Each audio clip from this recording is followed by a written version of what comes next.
여기 야세례 책 85장 42절 또 44절 또 구약 민수기 22장 5절 민수기 22장 5절에 나오는 발람 같은 이름으로 출애굽기에 나오는 발람하고 이름이 똑같아요.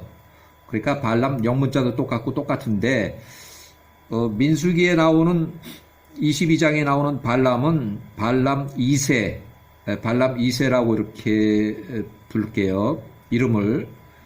그러니까 구약 출애굽기에 나오는 발람은 그냥 발람 조상이니까. 그 다음에 민수기 22장에 나오는 발람 보통 뭐 싹군이라고 이렇게 부르는데 그 발람은 마술사 발람은 발람 2세. 그래서 이 조상 발람은 1596년 출생이고 이집트 파라오 아메노텝 2세 54세 때 아메노텝 2세 앞에서 면전에서 출애굽 허가 요청할 때에 모세가 78세 때는 1448년 기원전 모세를 대적한 마술사 부올의 아들 발람 1596년 출생한 발람의 증손자입니다. 자, 족보는 그 조상 발람은 1596년에 출생을 했고 부올의 아들 발람은 제일 처음에 나온 것이 야세르 책에 15살에 처음 나와요. 그래서 그때는 1581년, 기원전 1581년 아프리카 딘하바 앵기스 왕의 백성으로 발람이 나와요. 그래서 그 이후에 이제 발람이 41살일 때 1555년 이제 시팀으로 도망가서 거기서 활동을 해요. 이때는 뭐냐면 이 아프리카 딘하바의 앵기스 왕이 이 시팀의 통치자 에서의 손자 스보한테 패전을 했어요. 져가지고 이제 힘이 더 센 그 시팀으로 이제 도망을 간 거예요. 기회주의자죠. 그러니까 발람이 41세에 그래서 거기서 1555년부터 1529년까지 시팀의 통치자 에서의 손자 스보가 사망할 때까지 스보가 123세로 사망하는데 그때까지 거기서 살아요. 조언자로 활동하면서. 그 다음에 1529년에 67세에 시팀의 통치자 에서의 손자 스보가 123세로 사망을 하니까 그 다음 통치자하고 뭐가 안 맞았는지 거기서 이제 도망을 쳐서 이집트로 자리를 옮겨요. 이집트. 그래서 1529년부터는 이집트에서 활동을 해요. 그때 당시에 이집트의 메롤투트모세 1세 42세한테 이제 도망을 가서 거기서 붙여 살고 그 다음에 그 중간에 이제 모세가 출생을 했어요. 모세가 3살 때 발람이 73세였는데 발람이 모세를 죽이라고 이렇게 조언하는 그런 재판 내용이 나와요. 모세 3살짜리를 놓고 재판한 그런 기록이 있어요. 결국 모세가 15살일 때 1511년 모세가 발람을 죽이려고 하니까 발람이 85세 1511년 또 두 아들 얀네하고 얀브레 요 두 명을 같이 동반해서 도망을 갔어요. 이 사람들이 어디로 도망가냐면 구스 통치자 키키아누스 왕에게로 도망가서 거기서 마술사 활동을 1511년부터 해요. 그런데 모세가 18살에 살인을 하고 이제 키키아누스한테 가서 거기서 9년을 살고 키키아누스가 아파서 병으로 사망하니까 모세가 27살에 이때는 1499년 모세가 구스 통치자로 구스 성읍을 탈환할 때 그때 이제 발람이 거기서 9년 내지 10년 동안 불법으로 성읍을 점거하고 통치를 하다가 모세한테 패해서 발람이 97세에 1499년 두 아들을 데리고서 거기서 또 탈출을 해서 이집트로 다시 도망갔어요. 그때 메롤 투트모세 1세가 75세였는데 메롤 투트모세 1세는 75세로 55년간 단독 통치를 끝내고 이제는 이제 자기 아들, 딸들한테 이렇게 섭정 통치를 시작할 때예요. 그래서 거기로 도주해서 거기서 마술사 활동을 했다.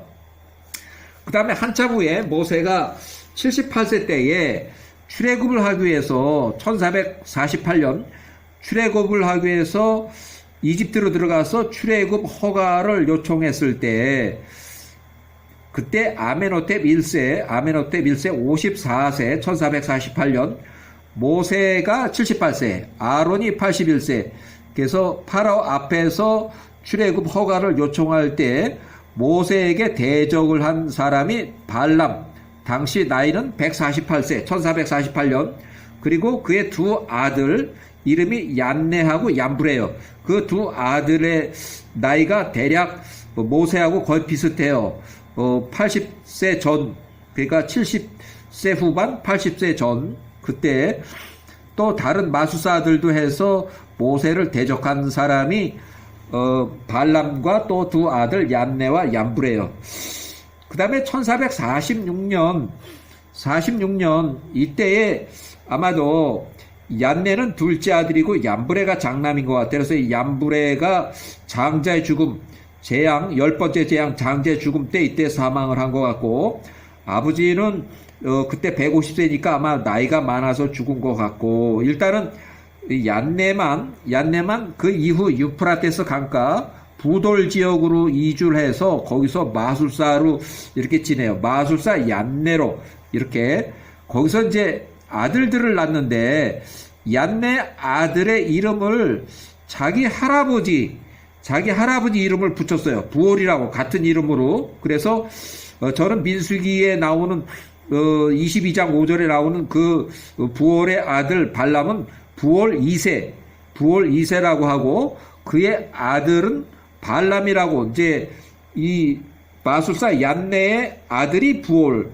그 다음에 얀네의 손자가 발람 이렇게 붙였는데 이름은 똑같은데 이 사람들은 부올 2세 발람 2세라고 하는 게 맞을 것 같아요. 그래서 민수기 22장 5절에 나오는 거 야세르 책의 79장 30절 또는 39절 또 야세르 책의 85장 42절 44절에 나오는 발람은 발람 2세라고 이렇게 해요. 하는 게 맞아요.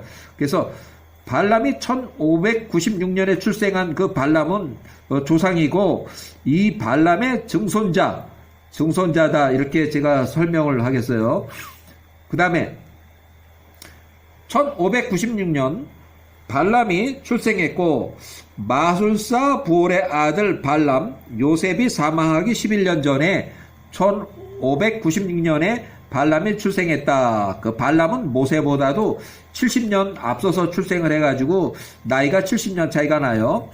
이제 1448년에 모세가 78세 때 이집트 파로 아메노텝 2세, 당시 아메노텝 2세가 54세였을 때 파라오 앞에서 출애굽 허가 요청을 했을 때 모세와 아론을 대적한 마술사 부올의 아들 발람과 또 그 발람이 당시 나이가 148세 1448년 기원전 또 그 두 명의 아들 얀네와 얀브레하고 이게 다 같이 마술사로 활동을 해요. 이 당시는 얀네와 얀브레는 모세하고 거의 같은 비슷한 나이로 이렇게 보여지고 발람이 67세 때 1529년 시팀 사이프러스 섬에서 이집트 메롤 투트모세 1세에게로 도망갔을 때 그러니까 그때는 이제 시팀 섬의 통치자가 에서의 손자 스보가 123세로 사망하고